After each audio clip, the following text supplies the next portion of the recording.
আসসালামু আলাইকুম রহমতুল্লাহি বারাকাতুহু।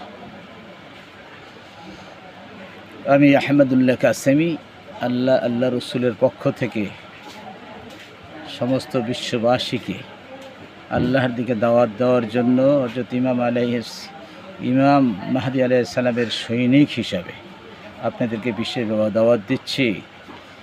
দুনিয়ার শুরু থেকে হক ও বাতিলের লড়াই ছিল, আজও আছে, ভবিষ্যতেও থাকবে। কাজেই যারা মৃত্যুর পরের জীবনকে আসল মনে করেন তারাই এই লড়াইতে হকের পক্ষে থাকবেন, আর যারা মৃত্যুর পরের জীবনকে আসল মনে করে না তারাই বিপক্ষে থাকবে। এই জন্য রাষ্ট্র, দিন, ধর্ম সবই আমাদের প্রয়োজন, কিন্তু এমন রাষ্ট্র আমাদের প্রয়োজন নেই যেখানে দিন থাকবে না, ইসলাম থাকবে না।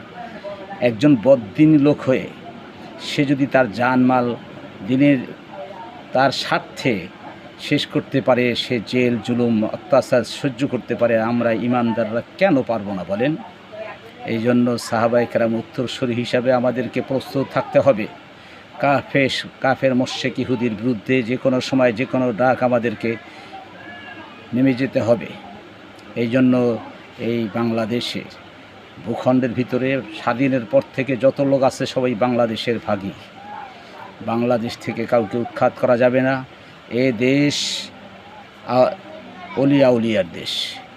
শতকরা 95% মুসলমান। এখানে মুসলমানের আধিপত্য, মুসলমানের কোরআন, মুসলমানের মসজিদ মাদ্রাসার উপর কোনো বদ্দিনী আধিপত্য চলবে না।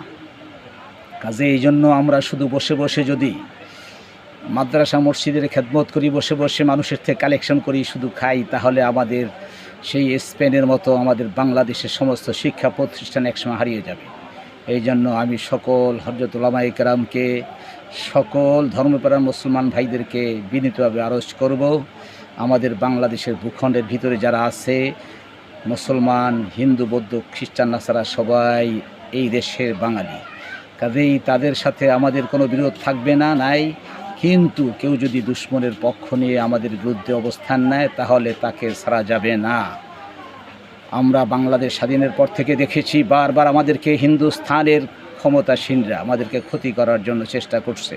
তারা পাকিস্তান দ্বিখণ্ডিতকে এই জন্য করেছে যে পাকিস্তানের শক্তি বেড়ে গেলে তাদের যে কোনো সময় ক্ষতি হবে। এখনও ভাঙার পরও তারা ষড়যন্ত্র করে যাচ্ছে বাংলাদেশের মানুষ যেন শান্তিতে না থাকতে পারে, সোনার বাংলা যেন গড়ে উঠতে না পারে।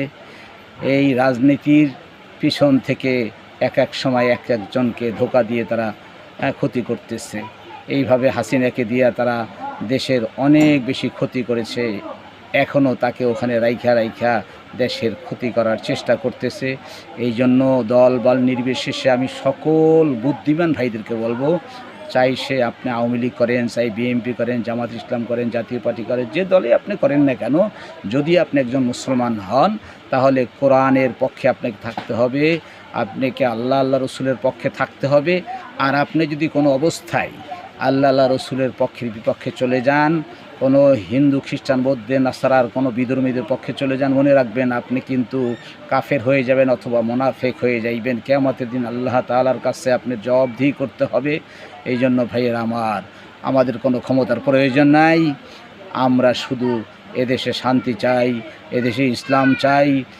এই জন্য আমরা ক্ষমতাসীন সরকারকে বলবো বিনীতভাবে যে আপনারা এই ক্ষমতা থাকেন কিন্তু ইসলামী হুকুমত কায়েম করেন। তাতে মুসলমান, হিন্দু, বৌদ্ধ, খ্রিস্টান সবাই শান্তিতে থাকবে। আপনারা প্র্যাকটিস করেন, কথা বলেন, সবাই দিনের উপরে চলবে, সবাই শান্তিতে বসবাস করবে। হ্যাঁ, আল্লাহ তাআলা আমাদের সবাইকে বুঝার তৌফিক দান করুক। আমিন।